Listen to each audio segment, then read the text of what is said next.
Se eu falei para vocês no vídeo passado que vocês já tinham ouvido falar de fato exclusivo da vítima por aí, agora mais ainda, porque a gente vai tratar do fato concorrente, redução de danos. O fato concorrente, a gente pode dizer que ele está ali meio que como um subtópico do fato exclusivo da vítima, mas ele tem umas peculiaridades, tranquilo?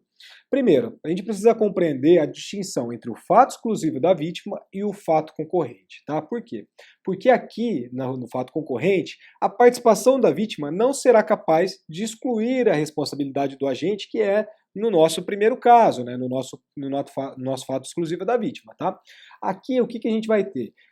Será apta, no caso de fato concorrente, a mitigação dessa responsabilidade. Então, vale dizer que a vítima e o agente concorrem para a produção do dano, não necessariamente em partes iguais. Eu já expliquei fato concorrente para vocês na culpa concorrente, mas agora eu estou demonstrando para vocês, porque a gente terá fato concorrente também em caso de responsabilidade civil objetiva, etc. Então, por isso que o termo, vamos deixar de lado qualquer terminologia nesses casos, que no caso da culpa exclusiva, no caso da culpa concorrente, para fato, né? A gente tira o elemento culpa e deixa o elemento fato, tá? O fato concorrente é consagrado como uma causa de não exclusão, mas de proporcionalização da obrigação de indenizar. Olha que interessante, será uma causa de proporção, né? Uma proporção do dever de indenizar e não uma causa de exclusão. Isso tem que ficar claro para os doutores e para as doutoras, tá? Então, uma vez que seria leal, conforme o imperativo ético da boa-fé. A própria boa-fé diz isso, tá? Então, se eu concorri para um eventual dano, por óbvio, eu serei responsabilizado, mas serei responsabilizado na proporção desse dano que eu causei, dessa proporção dessa conduta que eu tive, tá? Eu não posso fazer a regra dos 50-50 se não for o caso de se aplicá-la, tá? De aplicá-la, tá? Então, a gente tem que verificar isso, por quê? Porque é algo intrínseco ao próprio imperativo ético da boa-fé objetiva, que a vítima poderia se beneficiar de uma indenização completa quando contribui para a inclusão do evento danoso. Então, por isso que a gente, vamos supor, se uma vítima concorresse de uma forma completa, se aplicasse mesmo assim o fato concorrente e colocasse, por exemplo, 50-50, não faria sentido. Vamos supor, se 90% foi de um evento danoso, foi por esse fato da vítima, não poderia o nosso réu, o nosso outro agente, responder ali por 50%. Não faria sentido, iria contra o nosso imperativo da boa-fé objetiva, tranquilo? Onde que está esse fato concorrente na nossa codificação material? Está lá no artigo 945, quando esse artigo 945 diz o seguinte, que se a vítima tiver concorrido culposamente para o evento danoso, a sua indenização será fixada tendo-se em conta a gravidade de sua culpa em confronto com o autor do dano. Então o que a gente tem que interpretar essa norma? A norma, ela é correta quando ela indica a sua intenção e a sua finalidade, tá? Por quê? Porque ela está propondo aqui nada mais do que a mitigação da reparação da concorrência de causas. Porém, esse artigo, ele é muito falho no aspecto sistemático. Por quê? Porque ali, em dois momentos, dentro do mesmo artigo, faz a referência à culpa, quando a gente sabe da impropriedade técnica de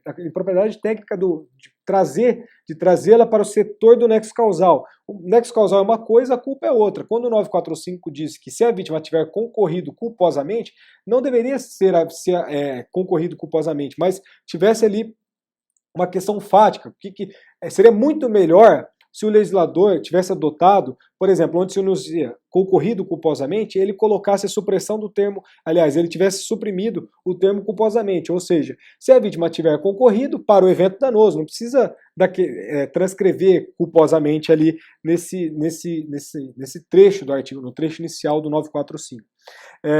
E onde, por exemplo, se coloca ali, continuando no artigo 945, a sua indenização será fixada tendo-se em conta a gravidade de sua culpa, novamente, a gravidade de sua culpa, seria muito melhor se sucedesse por gravidade de seu fato. Isso seria totalmente pedagógico para a gente, então não precisaria estar explicando para vocês. Então vamos imaginar, a redação do 945 se a vítima tiver concorrido culposamente para o evento danoso, a sua indenização será fixada tendo-se em conta a gravidade de sua culpa em confronto com o autor do dano.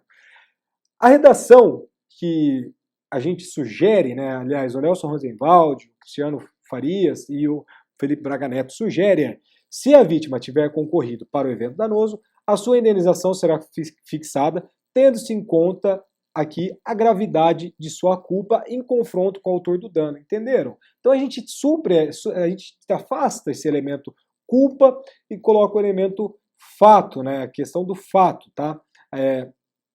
Beleza? Então, a gravidade do seu fato e não a gravidade da sua culpa. Seria muito mais pedagógico se o legislador tivesse feito assim, tá?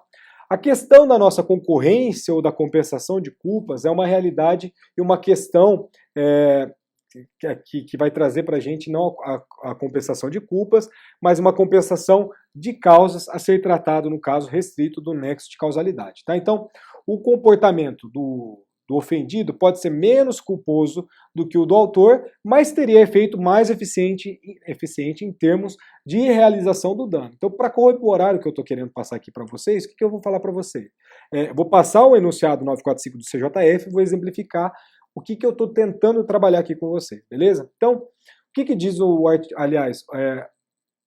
artigo 4, o enunciado 495 do CJF, que interpreta hermeneuticamente o 945, aspas.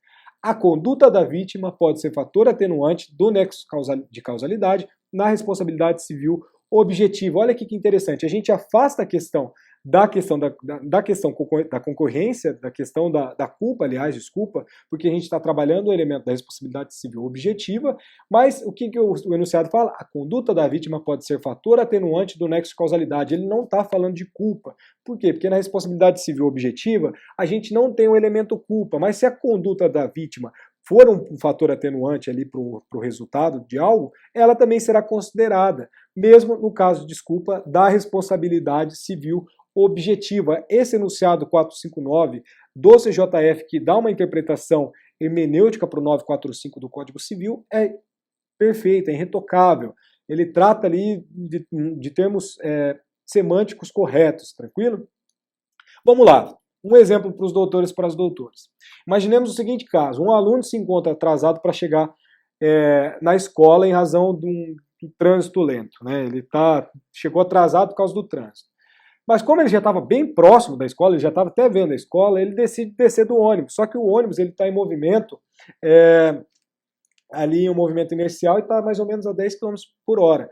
Quando esse estudante desce desse ônibus no movimento, em decorrência do movimento inercial também, que está ali imprimindo uma velocidade, por mais que seja baixa essa velocidade, esse menor ele acaba fraturando uma perna dele. Então, ele decide pular do ônibus, o ônibus está no movimento inercial de 10 km por hora e ele pula. Então, o que a gente tem aqui nesse caso? Aqui a gente vai retornar ao nosso Código Civil para tentar responder esse caso em concreto, tá? A gente não vai trabalhar propriamente o artigo 945 que a gente estava interpretando, mas o parágrafo único do 738, e olha que redação massa. Aspas. Se o prejuízo sofrido pela pessoa transportada for atribuível à transgressão de normas de instruções regulamentares, o juiz reduzirá equitativamente a indenização na medida em que a vítima houver concorrido para a ocorrência do dano. Olha que da hora. O que ele está querendo falar aqui? Por mais que a gente, via de regra, teria uma responsabilidade integral da empresa ali que está transportando esse aluno, a transgressão das normas e instruções regulamentares por parte desse menor, o juiz, no caso concreto, vai reduzir equitativamente a indenização na medida em que essa vítima houver concorrido para a ocorrência do dano. Olha que da hora, fala concorrência para a ocorrência do dano, não fala concorrido com culpa. A gente não está falando de culpa aqui, a gente está falando em concorrência com a ocorrência do dano. A gente verifica que esse dispositivo é totalmente preciso, que em nenhum instante ele faz alusão à culpa, né? Ele apenas vai trabalhar com a concorrência dos fatos. Esse também será o critério de distribuição de prejuízos, porque, segundo o roteiro do artigo 738, aferimos que o nosso transportador, que transgrediu norma de segurança, pois trafegava, mesmo que em velocidade baixa, com a porta aberta. A gente verifica também que o motorista, enfim, ali quem estava conduzindo esse ônibus, também transgrediu uma norma porque ele estava andando de uma porta aberta, com porta aberta e não poderia. Então, a vítima ela concorre para a ocorrência do dano porque ela pula de um ônibus em movimento. A conclusão que a gente tem que ter aqui, então, portanto, é pela redução equitativa da indenização pela constatação do fato concorrente. Ficou claro, né? Eu acho que ficou claro agora. Tá bem, é bem a gente consegue enxergar bem quando a gente traz algo para ilustrar, tá? Uma outra coisa interessante é o enunciado 130 do CJF, que também tem como base, por base, o 945 do Código Civil, com a seguinte redação. Olha que legal também.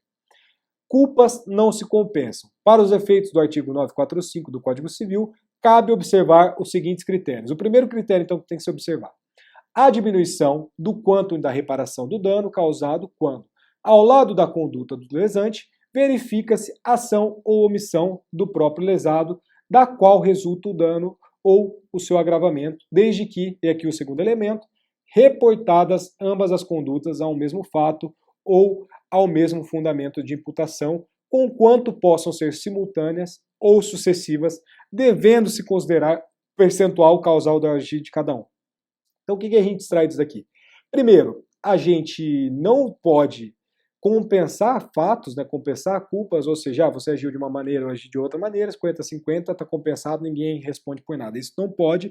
E para efeitos desse artigo 945, esse enunciado 630 do CJF traz alguns critérios, ele cria um procedimento de como que isso funciona na prática. Como que funcionará, então? Num primeiro momento, a gente vai verificar que existe a diminuição do quanto da reparação do dano, quando, ao lado da conduta do lesante, verifica-se o quê? A ação ou omissão do próprio lesado, da qual resulta o dano ou o seu agravamento. Então a gente tem aqui a concorrência dos fatos, tranquilo? E como é que a gente vai verificar essa concorrência de fato? Desde que reportadas ambas as condutas ao mesmo fato ou ao mesmo fundamento de imputação, conquanto possam ser simultâneas ou sucessivas, devendo-se considerar o percentual causal de agir de cada um. Então imaginemos que nesse caso do ônibus, óbvio, aqui é hipótese, tá? Eu não estou falando se é de fato essa porcentagem ou não. Só que o movimento inercial do ônibus somado com a porta aberta, aparentemente parece ser uma causa que é uma causa menos adequada do que o agir desse aluno que pulou do ônibus em movimento. Então, como o agir desse aluno aparentemente é a causa mais próxima da adequação, vamos verificar, no caso concreto, o juiz poderia ali condicionar, por exemplo, uma reparação de 80, 20%, ou seja, a empresa ficaria responsável por 20% e o aluno por 80%. Mas mesmo assim, a gente verifica que seria, portanto, a empresa imputada a obrigação de reparar o dano numa porcentagem ainda que menor do que os 50%. Por quê? Porque a gente vai considerar o percentual causal do agir de cada um. Esse percentual causal do agir de cada um vai ser proporcional ao nosso quantum da reparação. Tranquilo? Então a gente fecha o fato de concorrente, né, o nosso fato concorrente e a redução desses danos, e a redução dos danos, tá? Porque óbvio que quando há concorrência a gente mitiga o dano, tranquilo? E agora a gente vai trabalhar nossa última hipótese de exclusão de responsabilidade civil através do nexo causal, que é o nosso fato de terceiro, e a gente já volta para finalizar. Tranquilo? Obrigado.